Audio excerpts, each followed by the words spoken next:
आपके कंपनी में कोई पोछा लगाने वाला इंसान भी हो ना, उसके सेल्फ वर्थ को कभी भी मत गिरा। आपने तो मतलब आपकी एनर्जी इस प्रकार की है कि मेरा गला सूख गया है, मेरे रोंगटे खड़े हो गए हैं।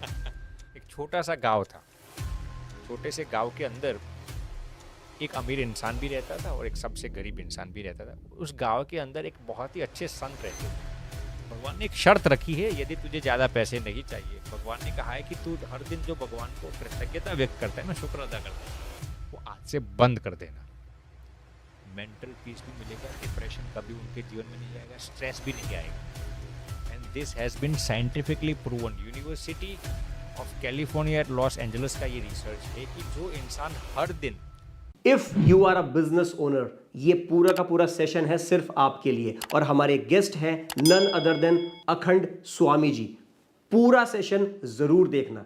उन्होंने मेहनत करी है, बहुत मेहनत करी है, पैसा कमाया है, बट वो जो एक स्ट्रेस है, स्ट्रेस की वजह से जो आंतरिक सुख है वो शायद कहीं ना कहीं मिसिंग है। तो मैं चाहता हूं कि आपके माध्यम से कुछ ऐसी बात आज उन तक पहुंचे जो उनका कल्याण हो जाए। गुरुजी, बहुत बढ़िया। देखिए, स्ट्रेस तो हर एक इंसान के पास होगा ही होगा। अंकित जी।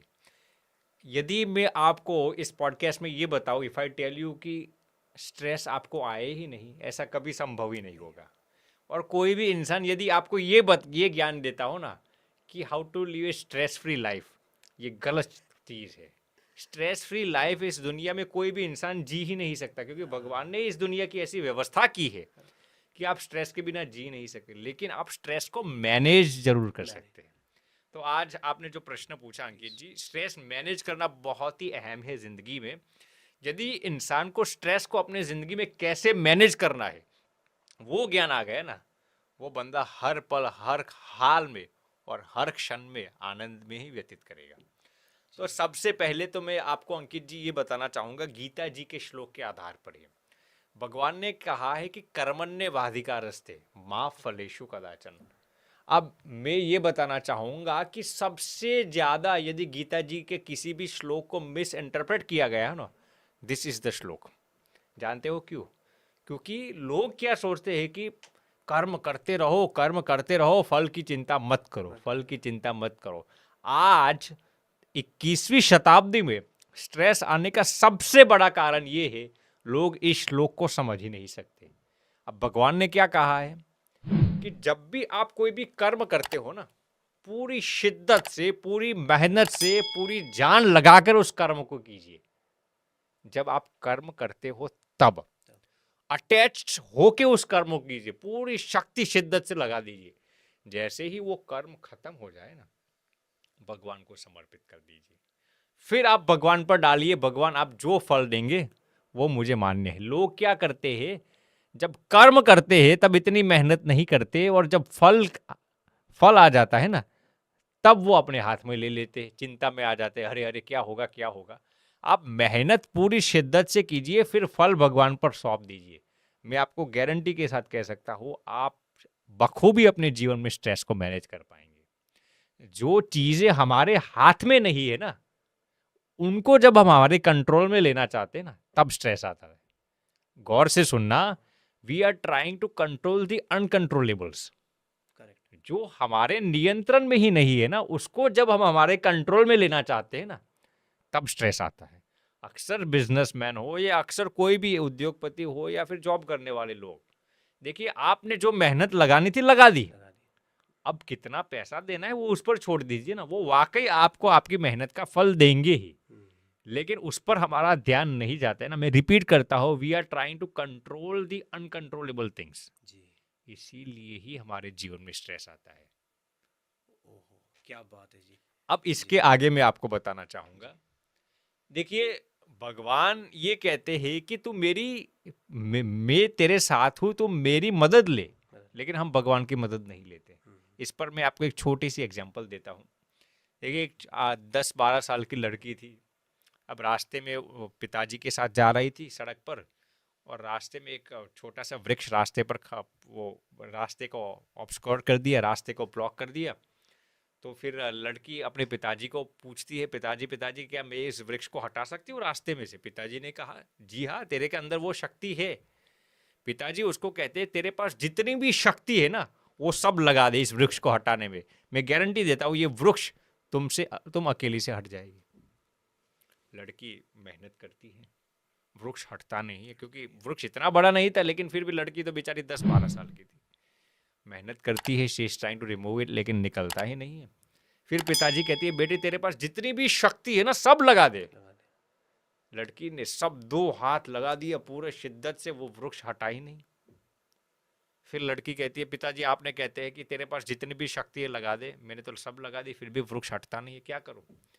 पिताजी ने ये कहा, फिर पिताजी क्लैरिफिकेशन देते, बेटा मैंने तुझे ये नहीं कहा कि तुम्हारे अकेले के पास जितनी भी शक्ति है उससे वो हटा दे, मैंने कहा तुम्हारी जितनी भी शक्ति है ना वो लगा दे। तुम मुझे भी कह सकती थी ना, वाह, यदि मैं एक ही हाथ से वो वृक्ष को हटा सकता था, लेकिन तू अकेली पूरे दिन मेहनत करती रही, वृक्ष हटा ही नहीं। मैंने ये कहा तुम्हारे पास जितनी भी शक्ति है ना उसका उपयोग करना है, महज तुम्हारी शक्ति नहीं। तो स्ट्रेस आने का एक कारण अंकित जी ये भी है, हम अकेले मेहनत करते रहते, अकेले मेहनत करते। दूसरी चीज क्या है, हम ये सोचते हैं कि मैं इस काम को संभालूंगा ना तभी इसमें मुझे सफलता मिलेगी। बिजनेस ओनर्स का यही दिक्कत है सबसे बड़ी, मैं इस काम को संभालूंगा ना, हम सोचते हम किसी को काम सौंप नहीं सकते। गौर से सुनना कि हम अकेले काम करते रहते, कभी कभार हमारे नीचे लोग भी जो होते हैं ना उन पर हम विश्वास ही नहीं रखा, अरे यार वाह क्या कुछ गलत कर देगा, कुछ गलत कर। मैं कहता हूँ आप टेस्ट जरूर कीजिए, लेकिन फिर एक जगह पर विश्वास भी रखना पड़ेगा। आप अकेले पूरा बोझ संभालते रहेंगे ना, आप कभी भी स्ट्रेस को मैनेज नहीं कर पाएंगे। आप नीचे ऐसी टीम रखिए, बढ़िया टीम, जो आपके कार्यवाहन को बखूबी संभाल सके। जब तक इंसान ये सोचता रहेगा ना मैं जब तक नहीं होऊंगा तब तक ये काम अच्छा नहीं होगा। देखिए आपके वहाँ ही नहीं, ऐसे स्पिरिचुअल मैनेजमेंट में भी कभी कभार होता है, जो बड़ा होता है वो सोचता है कि अरे मेरे नीचे के लोग ये संभाल नहीं सकेंगे, मेरे नीचे के लोग ये संभाल।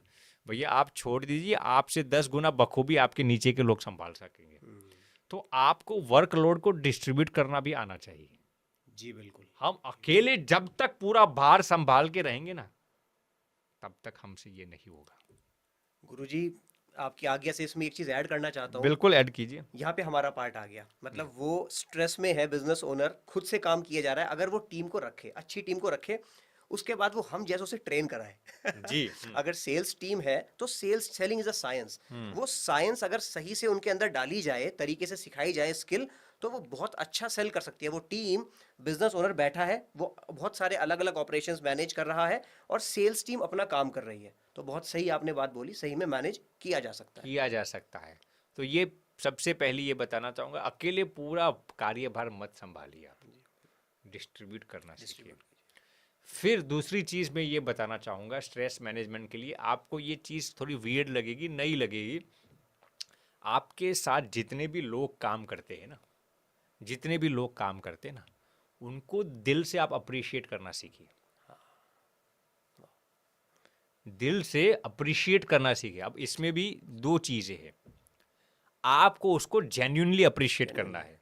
आप यदि बटर लगाते रहेंगे, अरे यार तू तो बढ़िया काम कर, वो समझ जाएगा ये मुझे बटर लगा रहा है काम निकालने के लिए, ऐसा नहीं। ऑनेस्ट अप्रिशिएशन होना चाहिए, ये पहली चीज़। दूसरी चीज़ ये मैं उन लोगों के लिए बताता हूँ जो लोग आपके साथ काम करते हैं ना, उनके लिए, ओनर्स के लिए, एम्प्लॉयर्स के लिए, सबके लिए ये बात है। दूसरी चीज़ हम क्या करते हैं, जब कोई बंदा अच्छा काम कर लेता है ना फिर हम उसको अप्रिशिएट करते हैं। जब काम अच्छा हो जाए फिर तालियां बजाना, ये फैंस का काम है। किसका काम है? फैंस का काम है, ओनर का काम नहीं है, लीडर का काम नहीं है। लीडर क्या करते हैं? प्रीपेड अप्रिसिएशन करते हैं, पोस्ट पेड अप्रिसिएशन नहीं करते। गौर से सुनना इसको, लीडर की ये कैरेक्टरिस्टिक होती है, वो प्रीपेड अप्रिसिएशन करते हैं, पोस्ट पेड नहीं करते। वो कैसे? जैसे कि मान लीजिए कि आपके नीचे कोई बंदा काम करता है, वो बंदा, चलिए इसकी एक वो है डाउन साइड, वो काम धीरे धीरे करता है, टाइम पर आता तो है, तो आप उसकी उस चीज़ को हाईलाइट करके उसको उसके ध्यान में लाइए, भैया तू टाइम पर काम पर आता है, वो तेरा गुण अच्छा है। मैं आपको गारंटी के साथ कह सकता हूँ, यदि आप उसको एक चीज़ में अप्रिशिएट करेंगे ना, वो सोचेगा कि मुझे मुफ्त में अप्रिसिएशन नहीं चाहिए, वो और भी रिस्पॉन्सिबल बन जाएगा। वो आज नहीं, कल नहीं, 3 दिन बाद जो आपको जो शिकायत रहती है ना, वो धीरे धीरे काम करता है, वो और भी रफ्तार में काम करने लगेगा। शर्त इतनी ही आपका अप्रिसिएशन जेन्युइन होना चाहिए और आप प्रीपेड अप्रिसिएशन शुरू कर दीजिए। एक मूवी में मुझे एक बंदा आज ही कोई बता रहा था, कोई अमरीश पुरी की मूवी थी, मैं मूवीज नहीं देख रहा लेकिन कोई बंदा मुझे बता रहा था, कोई मूवी का डायलॉग वो बता रहा था। कोई वो बंदा होटल्स में खाने के लिए गया तो उसने पहले से टिप दे दी, पहले से टिप दे दी। तो दूसरा बंदा उसके साथ जो था वो कह रहा है यार पहले से टिप क्यों दे दी? तो वो कहता है देखिए बाद में टिप देना वो फॉर्मेलिटी है। क्या है फॉर्मेलिटी? पहले से टिप देना वो क्या है? अच्छी सर्विस की गारंटी है। हो माय गॉड। तो जब आप बंदे को पहले से ही अप्रिशिएट कर लेते हैं ना, अब वो बंदा कहता है कि यार बाद में टिप देंगे, उसको तो मालूम नहीं था ना आप उसको टिप देने वाले थे, तो आपको तो कोई पर्सनल बेनिफिट नहीं हुआ, आप पहले से उसको टिप दे रहे, तो वो अच्छी सर्विस की गारंटी है, अब वो रिस्पॉन्सिबल हो जाएगा। आप टिप में जो देते 100 रुपया वही देना था, बाद में देने के से पहले पहले दे दीजिए। तो ये मैं कहना चाहता हूँ बहुत ही बारीक बात है। आपको स्ट्रेस फ्री रहने के लिए आप जितना जेन्युइनली दूसरों को अप्रिशिएट करेंगे ना, दूसरों को जेन्युइनली आप उनकी कदर करना सीखेंगे ना, अब मैं गारंटी के साथ कह सकता हूँ आप उतना स्ट्रेस फ्री जी पाएंगे। जी बिल्कुल बिल्कुल, बहुत ही सही बात। मतलब आपने तो रोंगटे खड़े कर दिए, लिटरली मेरे रोंगटे खड़े हो गए। क्या बात बोली आपने, प्रीपेड अप्रिसिएशन। आज से मैं भी ये इंप्लीमेंट करने वाला हूँ। आपने अप्रिसिएशन की बात करी, इसमें ना मैं आलोचना की बात एक ऐड करता हूँ गुरुजी, आपकी इजाजत के साथ। जी। कि जब भी मैं बिजनेस ओनर के पास जाता हूँ, हम हर तरह के बिजनेस ओनर से मिलते हैं, लगभग 50 करोड़ से लेकर 5,000 करोड़ तक के टर्नओवर के बिजनेस ओनर के साथ हम काम कर चुके हैं, उनकी सेल्स टीम को ट्रेन कर चुके हैं। कभी कभी मैं देखता हूँ गुरुजी कि बिजनेस ओनर हमारे ही सामने उस सेल्स वाले बंदा जो अच्छा नहीं कर रहा उसकी आलोचना करते हैं, हमारे सामने उनको डांटते हैं, फटकारते हैं कि बेटा तुमने ये गलती करी है। तो इसके बारे में मुझे बताइए, मुझे गलत लगता है। बिल्कुल गलत है। देखिए कोई भी फील्ड को आप उठा लीजिए, किसी के सेल्फ वर्थ के साथ खिलवाड़ नहीं करना चाहिए। मैं ये रिपीट करता हूँ, ये हर एक क्षेत्र में ये एप्लीकेबल है। कभी कभार माँ बाप बच्चे के सेल्फ वर्थ को ख़त्म कर देते हैं, कभी कभार ओनर्स जो होते हैं ना वो अपने एम्प्लॉइज़ के सेल्फ वर्थ को ख़त्म कर देते। क्या कहेंगे, अरे यार तू तो हर बार लेट ही आता है, तेरा काम में कोई वो ही नहीं है। उसको सबके सामने अपमानित करके आप जितना उसको गिराएंगे ना, वो उसकी वर्क एफिशिएंसी बढ़ाएगा नहीं, घटाएगा। तो मैं वही कहता हूँ कि ये रिसर्च किया गया है कि शिकागो यूनिवर्सिटी का ये रिसर्च है कि जब भी आप किसी भी इंसान की सेल्फ वर्थ को बढ़ा देते हैं ना, उसकी वर्क एफिशिएंसी 3 गुना बढ़ जाती है। 3 गुना? ये यूनिवर्सिटी ऑफ शिकागो का ये रिसर्च है। जब भी आप किसी की सेल्फ वर्थ को बढ़ा देते हैं ना, उसकी वर्क एफिशिएंसी 3 गुना बढ़ जाती है। तो ये हर एक इंसान को ध्यान रखना है। फिर वो इंसान सीसी कैमरा नहीं डालेंगे ना, फिर भी उसकी अंतरात्मा कहेगी मुझे उसके साथ गलत नहीं करना है। वो जेन्युइनली वो लायकात से काम करने लगेगा, जुड़ जाएगा। कभी भी ये याद रखना, आपका ड्राइवर हो, आपका कुक हो, आपके कंपनी में कोई पोछा लगाने वाला इंसान भी हो ना, उसके सेल्फ वर्थ को कभी भी मत गिराना, उसके सेल्फ वर्थ के साथ कभी भी खिलवाड़ मत करना। आप जितना उसकी कदर करेंगे ना, मैं कदर शब्द इस्तेमाल करता हूँ, जितना उसको वर्ती फीलिंग कराएंगे ना, उस इंसान की वर्क एफिशिएंसी और भी बढ़ जाएगी। जी बिल्कुल। मतलब प्रशंसा और आलोचना, प्रशंसा करें सबके सामने और आलोचना करें अकेले में, अलग से, बेटा ये गलती हुई आपसे। बिल्कुल सही बात है, बिल्कुल सही बात है। अखंड स्वामी जी, आपने तो मतलब आपकी एनर्जी इस प्रकार की है कि मेरा गला सूख गया, मेरे रोंगटे खड़े हो गए हैं। बहुत ही मजा आ रहा है मुझे जी। और प्लीज मुझे बताएं, स्ट्रेस के ऊपर बताएं, अध्यात्म के ऊपर बताएं। मेरे जो व्यूअर्स हैं, जो बिजनेस ओनर्स हैं, वो मेडिटेशन की तरफ बहुत जा रहे हैं, बहुत तरह की वर्कशॉप करते हैं, बहुत तरह के वो अलग अलग तरह की एक्टिविटीज करते हैं। तो कैसे ये सब करना चाहिए, कैसे एग्जीक्यूट करें? देखिए अब आगे मैं थोड़ा बताना चाहूँगा कि एक स्पिरिचुअल प्रैक्टिस के नाम पर ही बताता हूँ, the attitude of gratitude. The attitude of gratitude. जो इंसान अपनी जिंदगी में हर दिन 5 मिनट ग्रेटिट्यूड को प्रैक्टिस करता है ना, कृतज्ञता जिसको हम कहते हैं हिंदी में, मैं आपको गारंटी के साथ कह सकता हूँ आप कभी भी डिप्रेशन के शिकार नहीं होंगे। भगवान ने आपको जो कुछ भी दिया है ना, आप जेन्युइनली उसको अप्रिशिएट करना सीख जाएंगे ना। हर दिन आप निकालिए। अभी हमारी चर्चा हो रही थी तो अक्सर लोग जब मंदिर में जाते हैं वो क्या करते हैं, भगवान से भीख मांगते हैं, भगवान से भीख मांगते हैं। आप भगवान को थैंक यू कहना शुरू कर दीजिए। ये साइंटिफिक रिसर्च के आधार पर मैं बताऊँ, इसके पहले मैं आपको एक दूसरी कहानी बताना चाहूँगा। ये भी रियल स्टोरी है, ये भी रियल स्टोरी है। एक छोटा सा गांव था, छोटे से गांव के अंदर एक अमीर इंसान भी रहता था और एक सबसे गरीब इंसान भी रहता था। उस गांव के अंदर एक बहुत ही अच्छे संत रहते थे। गांव की आबादी शायद होगी 5,000 लोगों की। गांव में सबको मालूम था कि इस संत को भगवान साक्षात दर्शन देते हर दिन, सबको मालूम था। तो यदि किसी को भी किसी भी प्रकार की किल्लत, दिक्कत, कठिनाई या असमंजसता हो, कन्फ्यूशंस हो, परप्लेक्शंस हो, तो वो उस संत के पास जाते थे और संत उनको कुछ ना कुछ रास्ता दिखा देते थे, क्योंकि वो लोगों को मालूम था इनकी साक्षात ऊपर वाले से बात हो रही थी। तो एक दिन गांव का सबसे अमीर इंसान उस स्वामी जी के पास जाता है, स्वामी जी को प्रणाम करता है, दंडवत प्रणाम करता है और स्वामी जी को कहता है, स्वामी जी मेरे लायक कोई सेवा हो तो बताइए, आपके आश्रम को मैं रेनोवेट करके बढ़िया से बना दूंगा, जितना भी रुपये चाहिए लाखों करोड़ों में दे दूंगा। स्वामी जी कहते भैया सब ठीक ठाक है, कोई ज़रूरत नहीं है। अब वो बंदा स्वामी जी के पास किस चीज़ के लिए आया था ना, वो कहता है स्वामी जी मेरे सुना है कि आपकी भगवान से साक्षात बात होती है। स्वामी जी ने कहा बोलिए ना, काम क्या है। स्वामी जी ऊपर वाले को जब आज आपकी बात हो जाए तो उसको कहना कि उसने मुझे बहुत कुछ दिया है, अब मुझे ज़्यादा पैसों की ज़रूरत नहीं है, जितने भी बेचारे गरीब लोग हैं ना उनको थोड़ा भगवान सहायता कर ले। बंदा अच्छा था, आज तक ऐसे लोग मैंने बहुत कम देखे। स्वामी जी ने कहा कोई बात नहीं, तेरी ये ख्वाहिश जो है मैं भगवान के सामने पेश करूँगा। उस रात स्वामी जी ध्यान लगाते हैं, भगवान से साक्षात बात होती है स्वामी जी की। स्वामी जी कहते हैं कि एक गांव का अमीर इंसान मेरे पास आया था और आपसे ये प्रार्थना करने के लिए कहा है। भगवान मुस्कुराते हैं, कुछ बोलते नहीं है। फिर वो संत पूछते हैं आप भगवान क्यों बोले नहीं कुछ। भगवान कहते हैं उस बंदे को इतना कहना कि मेरा शुक्र अदा करना बंद कर दे, बंद कर दे। आज से यदि उसको पैसे नहीं चाहिए ना, उसको कहना मेरा शुक्र अदा करना बंद कर दे। उसके पैसे उसके जीवन में कम हो जाएंगे, स्ट्रेस भी आ जाएगा, डिप्रेशन भी आ जाएगा, उदासीता भी आएगी। उसको कहना मेरा शुक्र अदा करना बंद कर दे। स्वामी जी दूसरे दिन सुबह वो बंदा, गांव का अमीर इंसान स्वामी जी के पास आता है। स्वामी जी आपकी बात हुई भगवान से। स्वामी जी उसको एकांत में बुलाते, कहते बात तो हो गई भगवान से। भगवान ने क्या कहा, अब नहीं देंगे ना। भगवान ने एक शर्त रखी है, यदि तुझे ज़्यादा पैसे नहीं चाहिए, भगवान ने कहा है कि तू हर दिन जो भगवान को कृतज्ञता व्यक्त करता है ना, शुक्र अदा करता है, वो आज से बंद कर देना। वो गांव का अमीर इंसान कहता है अंकित जी, हे स्वामी जी मुझसे ये कभी भी नहीं होगा, मैं मर जाऊंगा लेकिन भगवान का शुक्र अदा करना बंद नहीं करूंगा। स्वामी जी ने कहा तो तेरी झोली हमेशा भगवान भरते ही रहेंगे, भरते ही रहेंगे, तुझे सुख भी देंगे, अमन भी देंगे, स्ट्रेस फ्री लाइफ भी देंगे, सब कुछ देंगे। दूसरे दिन गांव का सबसे गरीब इंसान स्वामी जी के पास आता है।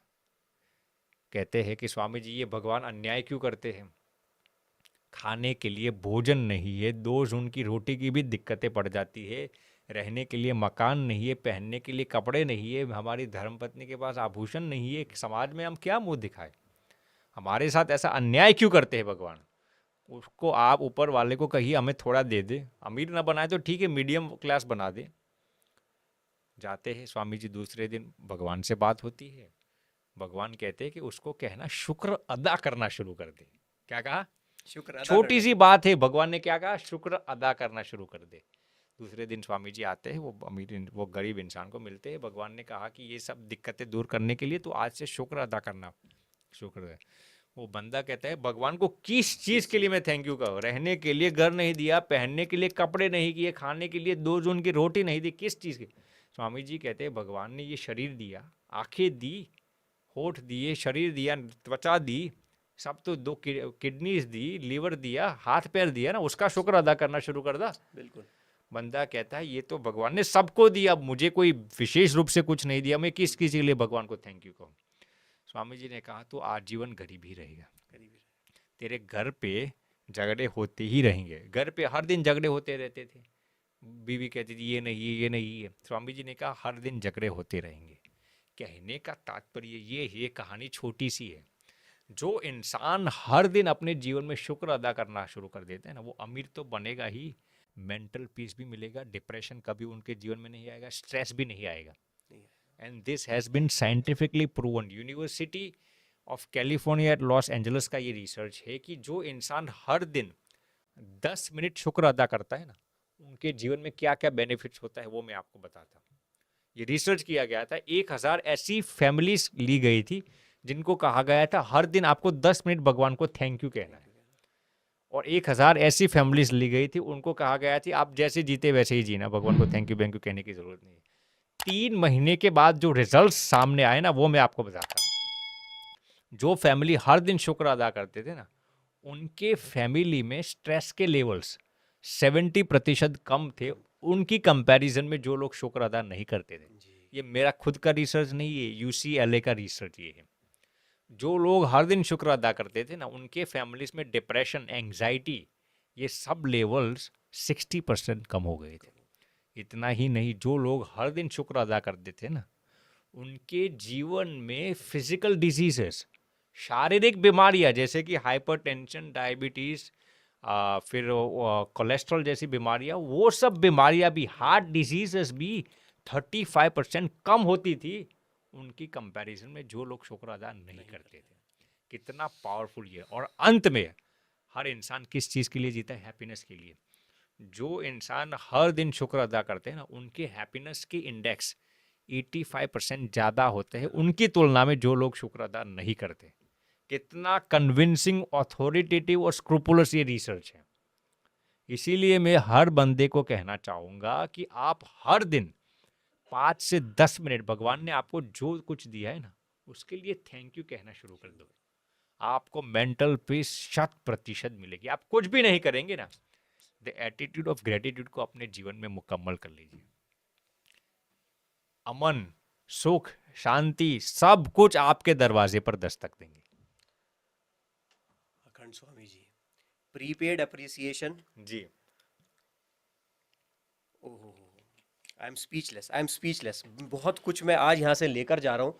एटीट्यूड ऑफ ग्रैटिट्यूड और प्रीपेड अप्रिसिएशन, ये दो चीज़ तो मैं यहाँ से लेकर जा रहा हूँ आज। जी, कोई एक आखिरी चीज अंत करते हुए, जी। आपका समय बड़ा महत्वपूर्ण है, कि कोई एक नंबर 1 टिप आप देना चाहते हैं बिजनेस ओनर्स को, नंबर 1 टिप जो आप चाहते हैं कि वो बस इंप्लीमेंट आज से ही शुरू कर दें करना। मैंने, आप पैसे कमाने के लिए पूछ रहे हैं या फिर किस विषय में आप टिप? पैसा बहुत है, जी, सुख यहाँ से सेटिस्फेक्शन के लिए। बहुत बढ़िया, बहुत बढ़िया।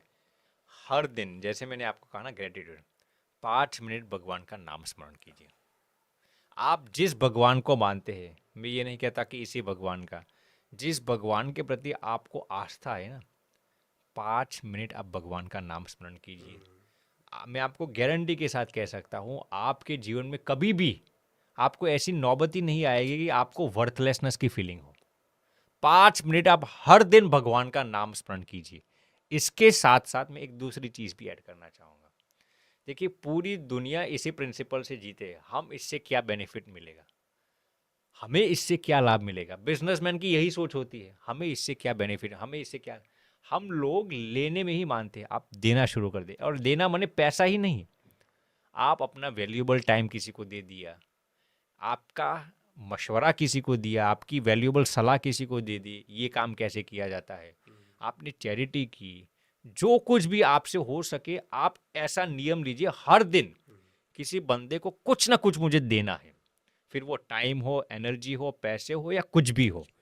यदि आप इस आदत को अपने जीवन में इम्प्लीमेंट करेंगे, चरितार्थ करेंगे ना, एक बंदे को आपको हर दिन कुछ ना कुछ देना है, और वो भी स्वार्थ की एक्सपेक्टेशन से नहीं, इसको ये मैं दूंगा तो रिटर्न में मुझे ये मिलेगा, नहीं। आप सेल्फिश नहीं, सेल्फलेस होकर किसी को कुछ ना कुछ एक चीज दे के जाइए हर दिन। मैं आपको गारंटी के साथ सकता हूँ, स्ट्रेस कभी भी आपको छू नहीं सकेगा। तो एक नाम स्मरण कह दिया मैंने, दूसरी चीज द आर्ट ऑफ गिविंग, और तीसरी सबसे महत्वपूर्ण चीज इसमें मैं आपको ये भी ऐड करना चाहूंगा, आप फॉरगिव कर दीजिए। नहीं कर पाते लोग। फॉरगिवनेस आपके लिए अच्छी चीज है जी, दूसरे के लिए तो होगी या नहीं। मैं आपको सिंपल एग्जांपल देता हूँ भैया। ये वाटर बॉटल है मेरे पास, उसकी वेट शायद 200-150 ml होगी, 150 ग्राम होगी। मैं इसको 1 सेकंड के लिए पकड़ के रखूंगा, क्या होगा? कुछ भी नहीं। कुछ नहीं। 1 घंटे के लिए ऐसे पकड़ के रहूँ, क्या होगा? शायद हाथ फ्रीज हो जाएगा। चलिए 1 दिन तक ऐसे ही पकड़ते रहूंगा, क्या होगा? बड़ी प्रॉब्लम हो जाएगी। 1 हफ्ते तक ऐसे ही मुझे हाथ ही नहीं लाना इस बॉटल को। इस बॉटल की वेट ज़्यादा नहीं है, लेकिन यदि 1 हफ्ते तक, 10 दिन तक, महीने तक ऐसे पकड़ के रहूँगा, क्या होगा, मेरा हैंड का पैरालिसिस हो जाएगा। बात को गौर से सुनना, बॉटल की वेट ज़्यादा नहीं है, ये कोई 10 किलो का चीज़ नहीं है, लेकिन कितने समय तक मैंने उसको पकड़ के रखे ना, वो महत्वपूर्ण है। यदि इसी बॉटल को मैं 1 महीने ऐसे पकड़ के रहूँगा, मेरा हैंड पैरालाइज, बॉटल को कुछ नहीं हुआ, मेरा हैंड बिगड़ गया। वैसे ही आप जितनी भी इश्यूज को, जितने भी दूसरों की गलती को अपने दिमाग में लेकर जिएंगे ना, नुकसान आप ही को। छोड़ दीजिए, वो आपकी भलाई के लिए है। तो ये मैं सबसे महत्वपूर्ण कहूँगा। किसी ने आपके साथ बेईमानी कर दी, चीटिंग कर दी, किसी ने आपको धोखा दिया, आपको उसमें से जो बोध लेना था ना, लेकर उसको माफ कर दीजिए। माफ उसके लिए नहीं करना, मैं रिपीट करता हूँ, आपकी भलाई के लिए, आपकी मेंटल पीस के लिए उसको क्षमा कर दीजिए। बहुत ही महत्वपूर्ण है। आप यदि फॉरगिव कर पाएंगे ना, आप कभी भी दुखी नहीं होंगे। तो ये 3 टिप्स मैं आपको साथ साझा करना चाहूँगा अंकित जी। अखंड स्वामी जी, आज मैं कई दिनों बाद अंदर से प्रसन्नता महसूस कर रहा हूँ। बोलने के लिए नहीं, सच में अंदर से प्रसन्नता महसूस कर रहा हूँ। बहुत बहुत बहुत बहुत धन्यवाद हमारा इनविटेशन एक्सेप्ट करने के लिए और यहाँ पर आने के लिए। बहुत बहुत धन्यवाद। हमें भी बहुत प्रसन्नता हुई अंकित जी, आपने जो शॉर्ट टर्म नोटिस थी और अब सब भगवान ने सुनिश्चित कर दिया। धन्यवाद। और आपके सभी बिजनेसमैन को, सभी एंटरप्रेन्योर्स के लिए हम दिल से भगवान से प्रार्थना करते हैं, उनको स्वस्थ रखे, सुखी रखे और आनंद में रखे।